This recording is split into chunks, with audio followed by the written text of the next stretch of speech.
vídeo nós falamos sobre expressão facial. Sobre você não olhar sem foco, não olhar para o teto, não ficar olhando com um olhar para a brisa de um lado para o outro, nem focar somente em uma pessoa, certo? Hoje nós falaremos de mais 5 dicas para você colocar em prática para melhorar o seu desempenho. A partir de hoje, repare, os jornalistas têm um padrão, todo orador tem um padrão, mas eu quero passar para você agora de forma muito simples. Você vai medir da sua cintura ao seu ombro. Este é o espaço para você gesticular. Então você vai gesticular a esta altura. Você pode gesticular com a mão para cima? Sim. Para baixo? Sim. Mas o padrão é este. Não vai ser legal você ficar o tempo todo gesticulando com as mãos para cima, fala o tempo todo com as mãos para cima, e não sei o que, tal coisa e tal, coisa e tal. Não. E nem o tempo todo com a mão para baixo. Mão para baixo, como se fosse um malandro, como se fosse um cara quebrado e tal. Não. Você vai ficar gesticulando, usando este referencial, sua cintura e o seu ombro. Aí vem a próxima pergunta. Gesticular como? Simples. Você gesticulará reforçando aquilo que você está dizendo. Então olha o exemplo. Se você vai dizer que Jesus ele virá do céu, então você aponta para o céu. Se você diz que o diabo ele está abaixo dos nossos pés, então você aponta para baixo.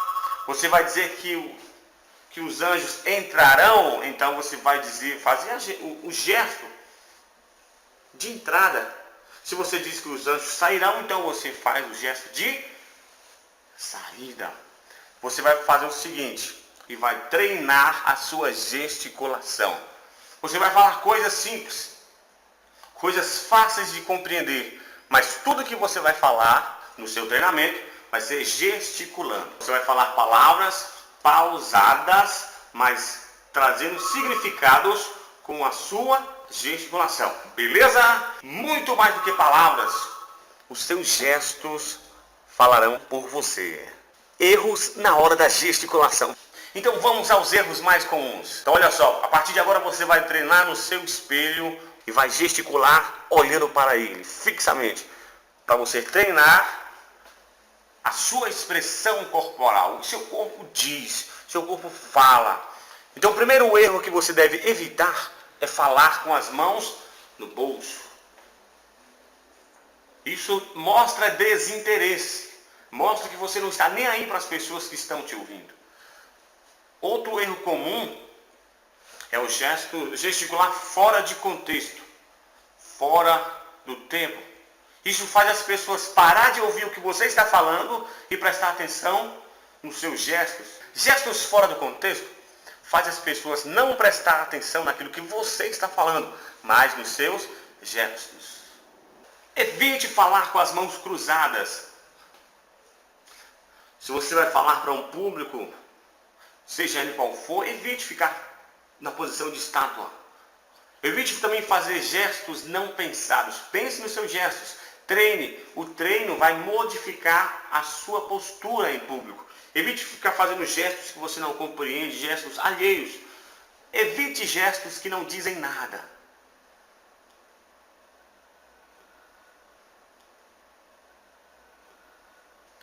Agora, o que fazer com as mãos? Primeira regrinha básica, padrão para você melhorar. Se você vai falar, você vai gesticular de acordo com aquilo que você fala, ok? Beleza. O que fazer com as mãos quando não estiver falando? Mãos de conchinha. Sim, ó, essa posição. Segura a sua mão sem se preocupar, sem mostrar medo, sem mostrar preocupação. As pessoas não sabem o que passa na sua mente. Então não passe o nervosismo para ela. Então quando você estiver em público, você estiver em silêncio, não fique limpando a cutícula da unha, tirando a sujeira. Isso vai mostrar nervosismo. Não fique roendo a unha. Se você vai falar em público, relaxa, mãos de conchinha. Lembrando que a área de gesticulação é da tua cintura, lembrando que a área de gesticulação é do ombro à cintura.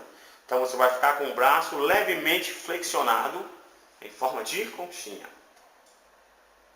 Se você está em silêncio, aguarde. Se você vai gesticular, você vai falar na sua área de gesticulação, que é entre o seu ombro e a sua cintura. Dica de número 2. Procure ficar quieto. Existem alguns oradores que gostam de ficar de um lado para o outro. Eles acham que isso é dinamismo. Eles acham que isto é interagir com as pessoas. Eles acham que isto é fazer com que a sua pregação fique mais dinâmica. Mas não é. Esta é a melhor maneira de você fazer com que as pessoas se desprendam daquilo que você está falando e comecem a voar. Comecem a voar na maionese, viajar no espaço. Existem pessoas que quando estão ouvindo pregadores assim, que começam a compor músicas, outros começam a ler a Bíblia, outros começam a dormir, outros a sonhar. Porque na verdade o pregador não está prendendo a atenção. Ele apenas está preocupado com a sua movimentação. Então procure se aquietar. Você vai achar um ponto para você ficar fixo, parado. Quer dizer que não posso andar? Não é que você não pode andar. Mas a preocupação sua é passar informações para as pessoas da melhor maneira possível.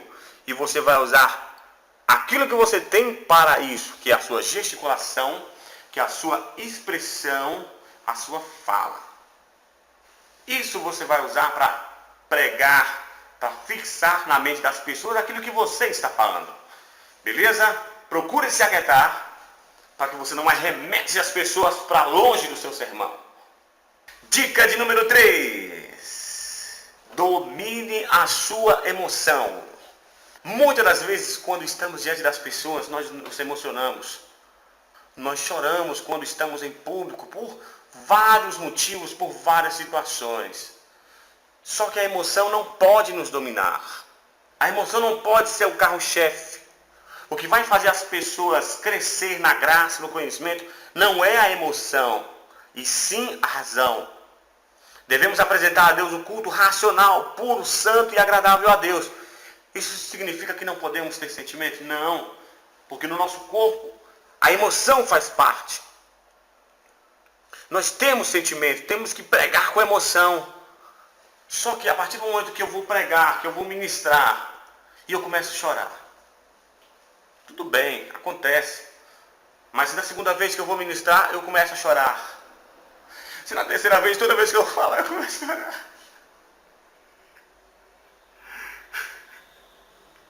Há um problema que precisa ser tratado. Então, domine a sua emoção. Se você não consegue falar sem chorar, nem fale, nem comece a falar. Treine as suas palavras, procure a melhor maneira de você influenciar as pessoas naquilo que você está falando, para que as pessoas ouçam e compreendam a mensagem com razão. A ferramenta que o Espírito Santo usa para convencer o pecador é a palavra de Deus, é a Bíblia. Então nós precisamos de sabedoria para pregar a Bíblia, a palavra de Deus. O emocional não pode ser a nossa arma.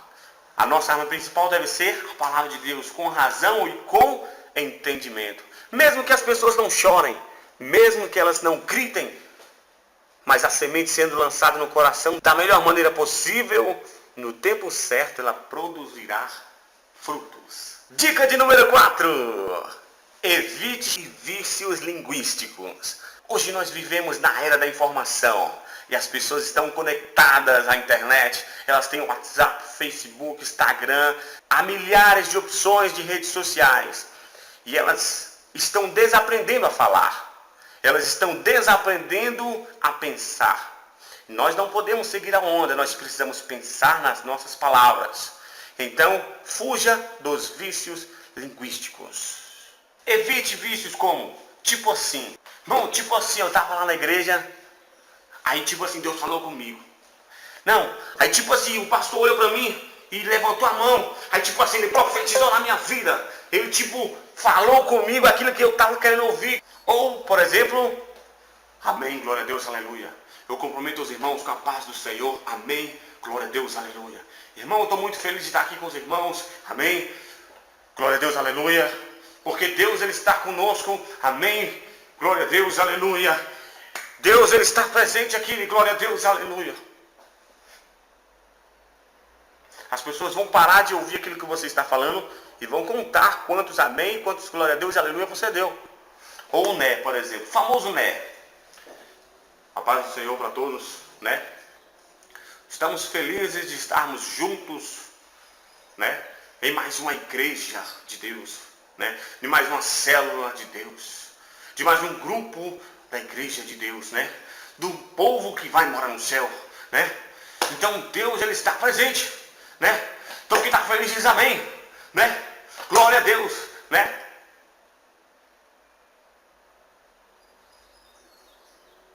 Então fuja dos vícios linguísticos.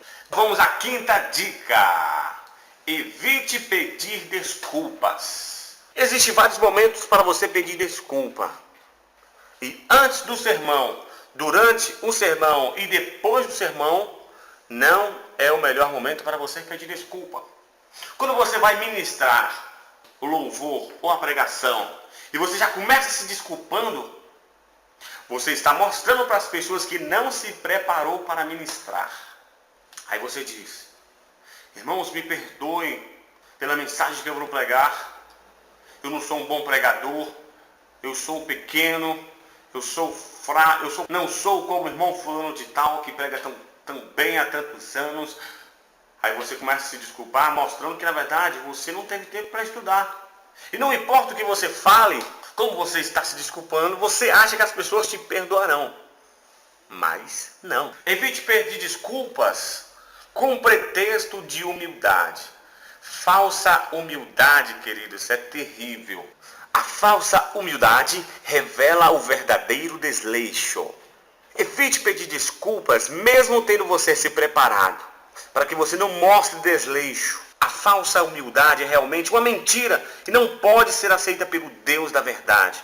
Frase de William Plumer. O argumento da incapacidade ou da falta de aptidão é de todo insuficiente para nos desculpar. Spiros Zodiacs. Então, evite pedir desculpas. Evite se mostrar humilde. Seja humilde. Evite a falsa modéstia, dizendo: me perdoe porque eu não sou tão estudado, me perdoe por não ser tão eloquente, me perdoe pela minha fragilidade. Isso você está querendo mostrar que é humilde. Isso mostra arrogância. Evite a falsa modéstia. Bem, pessoal, está finalizando mais um programa. E eu quero agradecer você que está aí do outro lado da telinha. Muito obrigado. Continue acompanhando. Se você não viu o vídeo anterior, volte lá, assista, porque lá temos 5 dicas de como falar em público. Hoje nós vemos mais 5 e no próximo vídeo teremos mais. Valeu, galera! Tchau, tchau!